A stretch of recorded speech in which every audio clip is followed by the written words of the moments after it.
कोणाची वाट अरे चहा देवा ऐश्वर्या जी क्या बात आहे गरीबाकडे येणं कसं केलं म्हणजे सकाळी सकाळी तुमचं मुख पाहिलं कमाल जाणारे दिवस. पण उठल्या उठल्या तुम्ही तुमच्या बायकोचा चेहरा पाहिला असेल ना. कमाल जाणार दिवस.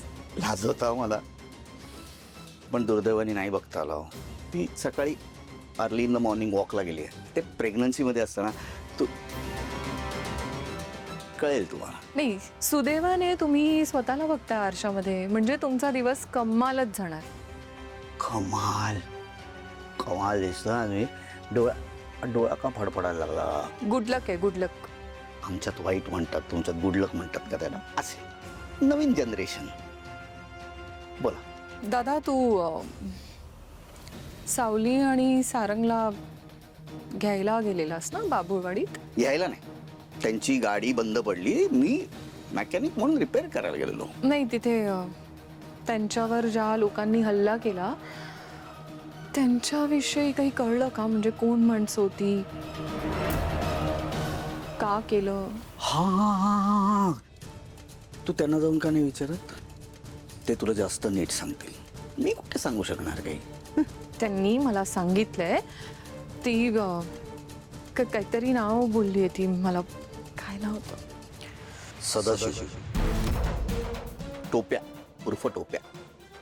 एक्झॅक्टली पण तुला कसं नाव माहीत आणि तू कसं काय ओळखतोस त्याला. टोप्या आणि मी म्हणजे हे जुने मित्र होत. खूप जुनी ओळख दिसते पण जुनी ओळख नव्याने काढू नकोस. नाही म्हणजे काय आहे छान संसार सुरू आहे. घरात एक नवीन पाहुणा येणार आहे ना लक्षात. मॉम डॅडने परत घरात घेतलंय राहू देत आहेत परत एक्सेप्ट करतायत. विस्कटेल सगळं परत बाहेर काढतील. नको ना पडूस या भानगडीत. थँक्यू सल.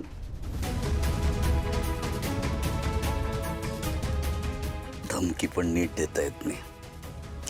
धन्यवाद संपलं वाटतं हिचं.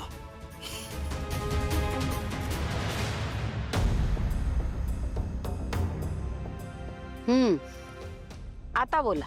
मॅम आम्हाला एक मोठा कार्यक्रम करायचा आहे. त्यासाठी तारा मॅमच्या डेट्स हव्या आहेत. आत्तापर्यंत त्यांनी जी गाणी गायली आहेत ती त्यांना पुन्हा गायची आहेत. ते ठीक आहे पण कार्यक्रमाचं स्वरूप काय असणार आहे नक्की. नाही म्हणजे तुम्ही म्हणताय भला मोठा कार्यक्रम करायचा आहे म्हणजे नक्की केवढा मोठा कार्यक्रम. अहो खूप मोठा कार्यक्रम आहे. तुमचे डोळे दिपतील एवढा मोठा. आणि आजपर्यंत त्यांचा इतका मोठा कार्यक्रम कधीच झाला नसेल. बरोबर. आणि त्यासाठी आम्ही 1 करोड रुपये प्लस तिकीट विक्रीतले 30% द्यायला तयार आहोत. 50% मान्य असेल तर सांगा. बरं ठीक आहे. गुड. मग करूया कार्यक्रम. पण मला सांगा एवढा मोठा कार्यक्रम करायचं म्हणताय काही खास कारण. कसं आहे ना मॅडम आम्ही फ्युचर प्रेडिक्ट करतो. तारा मॅडम आता खूप मोठ्या स्टार झाल्या आहे. त्यांना एक फिल्म मिळाली आहे. त्या मोठ्या स्टार होणार आहेत आणि त्याआधीच आम्हाला त्यांच्याबरोबर 10 शोजचा कॉन्ट्रॅक्ट करायचा आहे. अहो शेवटी बिझनेस आहे हा. आम्ही प्युअरली बिझनेस माइंडनी हे सगळं करतोय. पण त्याआधी तारा मॅडमची भेट झाली असती तर बरं त्याची झालं. काही गरज नाहीये. ताराच्या बाबतीत सगळे निर्णय मी घेते. सगळे.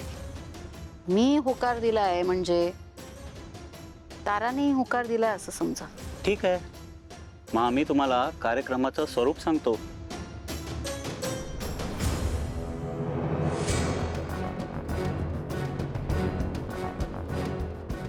एवढा मोठा कार्यक्रम एवढा मोठा कॉन्ट्रॅक्ट तर आजपर्यंत ताराने तिच्या करिअरमध्ये कधीच बघितलं नाहीये. करोडोंची रक्कम आहे. 10 शोज केले तर ताराला आयुष्यभर काम करायची गरज पडणार नाही. काही करून ताराला यासाठी तयार करायला हवं. जयंतीला कामाला लावलं पाहिजे आता. बोला देवा भाऊ काही माहिती मिळाली का. हो तसा प्रायमरी शोध मी घेतलाय पण सिस्टर एक बारीकशी अडचण झाली आहे. कसली अडचण? अगं आसनगाव नावाची 3 गावं आहेत आपल्या एरियामध्ये. अरे देवा. पण मग आपल्याला कुठल्या आसनगावला जायचंय हे कसं कळेल? तोच तर पॉइंट आहे ना. आणि आपल्याला असं कुठल्याही एका गावात जाऊन चालणारच नाही, 3 गावात जावं लागणार आहे. हो, आपण 3 गावात जाऊयात. पण मला असं वाटतंय की आपण ना अनाथ आश्रमाच्या जवळ असलेल्या आसनगावापासून सुरुवात करूयात. ओके, पण असं का वाटतंय तुला? अहो, कारण गावापासून अनाथ आश्रम जवळ असेल म्हणूनच तुम्हाला त्या गावकऱ्यांनी तिथे आणून सोडलं असेल ना. कारण जर ते लांब असतं तर त्या लोकांनी तुम्हाला दुसरेच कुठेतरी सोडलं असतं. तू म्हणतेस तसंच करूया. आपण सगळ्यात जवळच्या आसनगावापासून सुरुवात करूया. काय माहिती, कदाचित आपल्याला पहिल्याच गावात काहीतरी माहिती मिळेल. चालेल, तुम्ही मला फक्त सांगा आपण कधी जायचंय ते. मला वाटतं आपण आजच सुरुवात करूया. चालेल, मी आवरून घेते. Okay sister, bye. हे बघ, मी आता माझ्या स्वप्नांच्या खूप जवळ पोहोचले. तारा मॅडम, तुम्ही बोलवलात? हो सावली, तुला माहिती आहे हे काय आहे?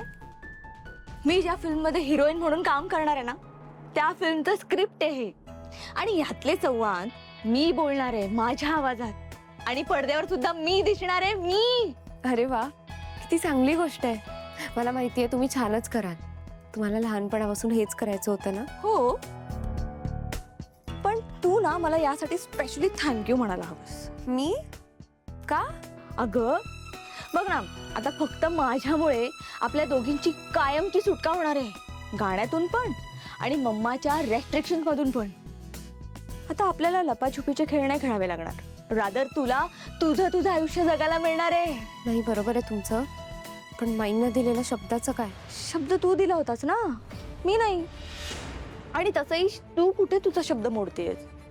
मी गाणं गायला तयार नाहीये, त्यामुळे तुझा शब्द मोडण्याचा काहीच प्रश्न येत नाही. मला पटतंय तुमचं, पण माझ्या घरातली मदत थांबेल ना. अगं तू सारंगची बायको आहेस, भेंदळे घराण्याची सून आहेस, तुला काय गरज आहे माझ्या मम्माच्या हेल्पची?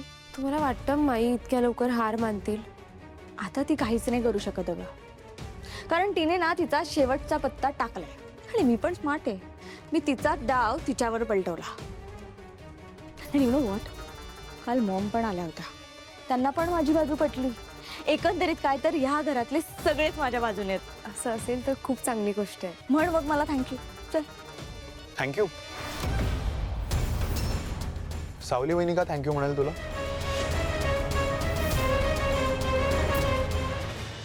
अहो नाही, थँक्यू यासाठी कारण त्यांनी गाणं बंद केलंय ना आता, म्हणून मला कधीही त्यांच्यासोबत कार्यक्रमाला जावं नाही लागणार म्हणून. ओके ओके, ठीक आहे. तुम्ही बोला, मी येते. डार्लिंग बस. मला तुला एक आनंदाची बातमी द्यायची. काय, शूट सुरू होत आहे? नाही नाही नाही, शूटला अजून खूप अवकाश आहे. होईल, पण शूट सुरू होईल. पण आज तुझं रीडिंग सेशन सुरू होणार आहे. आत्ताच प्रोड्युसर सरांचा फोन आला होता, त्यांनी आज तुला ऑफिसमध्ये बोलवलंय तुझ्या रीडिंग सेशनसाठी. हो का? सो मला खूप टेन्शन येते रे. एक सेकंड, तुझं काम टेन्शन घ्यायचं नाहीये, टेन्शन द्यायचं आहे, कळलं? बरं मला सांग, तुझी स्क्रिप्ट पाठ आहे का? हा म्हणजे हा म्हणजे नाही, ओके नाही. हो हो. गुड, दे स्क्रिप्ट दे. Scene number 4. ओके. हे बघ, मी माझ्या स्वप्नांच्या खूप जवळ पोहोचले. लवकरच माझी स्वप्न पूर्ण होणार आहेत.